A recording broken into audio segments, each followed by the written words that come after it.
My name's Steph. Hi, everyone. Sorry about that high pitch. Hi, everybody. My name is Steph, and welcome to I Am Universe podcast. This is a podcast. This is another podcast about manifestation. Why not? Well, it's not really about manifestation. This is a podcast to getting people. This is a podcast discussing how to live in harmony with the universe, which could mean manifestation, which could just mean that I am at peace. I'm not concerned about anything because the universe has got my back. Many people understand this, but a few people understand this. And in understanding this topic, it doesn't necessarily mean that every second of your life will be full of joy, but it will be more time than whatever you've had before would be full of joy, harmony, than not. I hope you got that. So it'll be more time than not, more often than not, that you get to feel like, right, the universe really has got my back. Because guess what? The universe absolutely 100% has got your back. We're safe. We're in the parentheses of this planet. Where else are we going to go? That's my view now. Rather than waking up in angst of what will happen to me, where am I gonna get my next vent money? Am I gonna be fired? Am I gonna this is gonna happen to me? Am I gonna get this? Am I gonna get that? Whether you get it or not, you're going to be, no matter what happens. I learned this from Oprah Winfrey years ago. No matter what happens to me, I'm going to be okay. This is the basis of this podcast, I Am Universe, to get familiar with this. Okay. We don't need to find safety and cultivate this place and make it be assured that this is what safety is. This is what it means to be safe. Once I have my husband, once I have my children, once I have my 4 or 5 bedroom house, I have this job, a safe job, a job for life that they tell you.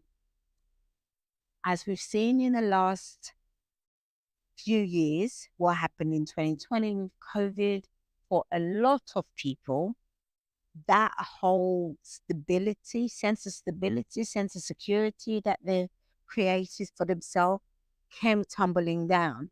And you had to regroup and you had to reassess. Some people didn't manage to do that and they fell into depression or other tragic situation. Other people, and this is what I mean by the universe is home and I am universe. Other people, it was a great opportunity for them. The toilet paper industry, for one, their shares in stock must have been up at the point, and supermarkets as well, they went up. For a lot of people, it was an opportunity. I was seeing on social media and Facebook how people just grew their businesses. People were making cakes from home, selling food from home. Zoom became a thing. People who used to commute to work every day suddenly find this amazing comfort and better productivity in working from home, where they reduced a lot of their overheads for their businesses. So there was a lot of positive. At least that's from where I was sitting. That's what I could see. I noticed a lot of positivity. I also noticed that a lot of people were in angst and in agony.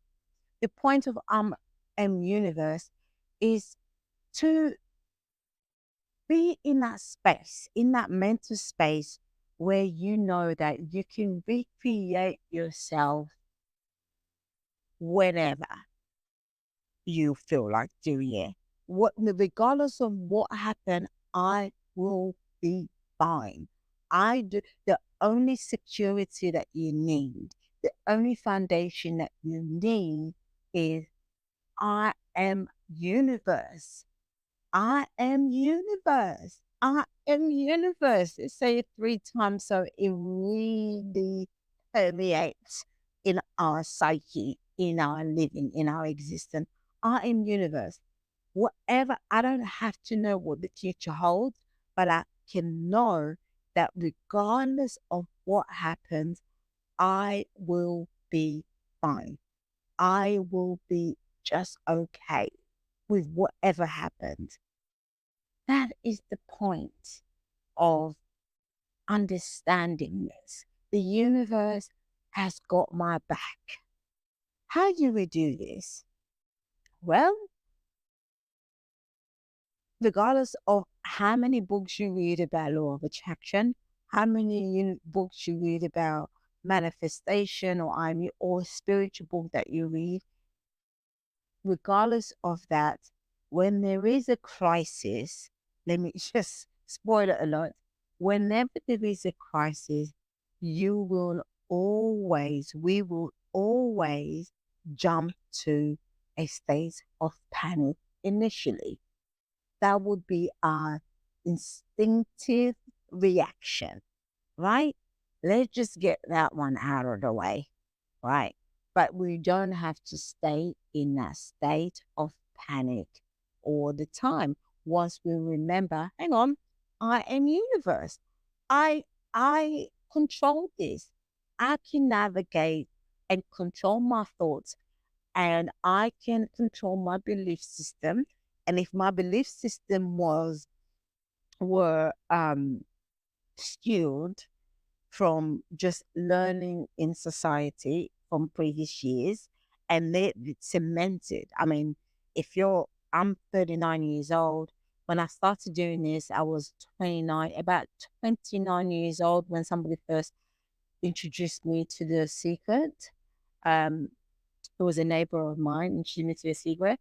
So I had some belief system that were quite poor at the time, right? Just from the environment. I lived in London, grew up in London. Everybody used to say, well, you can't love yourself too much, or you have to put your family first, put yourself last. You come from that type of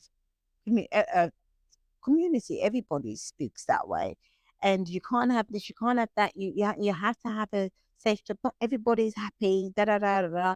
Like the same rhetoric that we've all grown up around, right? So you learn to believe in that. You learn to stay in that little box. This is all I can have. I can only move this way, that way, and this is my only option. What I know now, never mind how I got to where I am now with my thought process, but what I know now is that I have surrendered to I don't know anything, meaning that the universe is infinite. There are infinite possibilities of how things can go. I don't know it. When I've exhausted all options, sometimes I don't even want to exhaust all options. Sometimes I just resign to the fact that I don't know anything. If I cannot take this option and that option, I'm leaving it to the universe. I have to let go, and I have to see what the universe is able to bring to me with this situation. And I'm smiling about it. And I'm smiling about it. And that's what's so fun about this whole thing. You get to smile about it and I don't know what the universe have in store for me, but I know that it's good. There's a lot of manifestation teachers out there that I've learned from. There's a lot of law of attraction people who have taught me these great things of how to be in unison, how to be one with the universe. And I'm forever grateful for them. However, it's not just that these people have taught me. How have I come to find these people? Have you ever wondered how you've come to know the people that you know? I know what most of you would say. What most of you would say is that, of course, I was so lucky to do that. If it wasn't for this person, then I wouldn't have known them. If it wasn't for that person, if this little thing didn't happen when it happened, then I wouldn't be here. Wrong, wrong, wrong, wrong, wrong. Let me just break it down to you. you only attracted the people or the situation that you attract based on the feeling that you were feeling. If you have generated a certain emotion and you believe in that emotion, you are inevitably going to come across the things that you come across. This is why a lot of the teachers would say, pay attention to how you feel. One of a really great nugget that I got last week from not just Oprah Winfrey, a lot of people, a lot of the things that I was listening to, where they kept emphasizing that you cannot doubt and believe at the same time. Now, a lot of you might say, well, yeah, because I do that. Sometimes 1 minute I'm okay, I'm believing, and the next minute I'm doubting. But I want to repeat that sentiment. You cannot doubt and believe at the same time, which means the way that law of attraction happened, there would be, what's the metaphor? I'm going to look for a better metaphor. Once I find a better metaphor for how to explain this, I will make sure to share it with you guys. You cannot doubt and believe it. Yes, you do. We do doubt and believe at the same time, but whatever is the strongest vibration that we're feeling at the time is what manifests. And that's why for me, is like, oh, I'm almost there. I can feel it. I'm almost there. But that doubt seems to be over here, like over, like it's almost a better metaphor for that is it's almost like the election polls. You know how it goes up and it goes down. It's constantly being negotiated. People are changing their mind, and that really determines who wins and who loses the election. And it's the same way with manifestation. That's not just to have things. Manifestation could be on anything. Like it's not just about having material possession. It could be on anything that you have in mind, anything that you have in mind. And that's why they say, try it, try it with something that you know you would have. Think about it. And that's what I'm going to leave this podcast with you today. This is going to be a short first episode. And depending on how well you people respond to this, I'll keep adding the time with the episode. But if you're new to this, try it with the littlest thing that you can think of. Say an apple, something that you know you can have. If you know you can have it, you have it effortlessly. Effortlessly. So you only manifest based on your level of belief. And that's good. And that's power. That's not necessarily a bad thing. I speak to a few people who seem to think that that's a terrible thing, but that's not because you can change it. That's why it's not necessarily a bad thing. Knowing that I'm only in the position that I am, I'm only in the state of where I am because of the extent of my belief system. Good. I'm going to work on my belief system. If I am universe and the universe is my home, how do I become more cozy? How do I become more familiar with this space? Pay attention, y'all. Pay attention. Thank you guys for listening. My name's Steph. I will see you next time. Have a great week.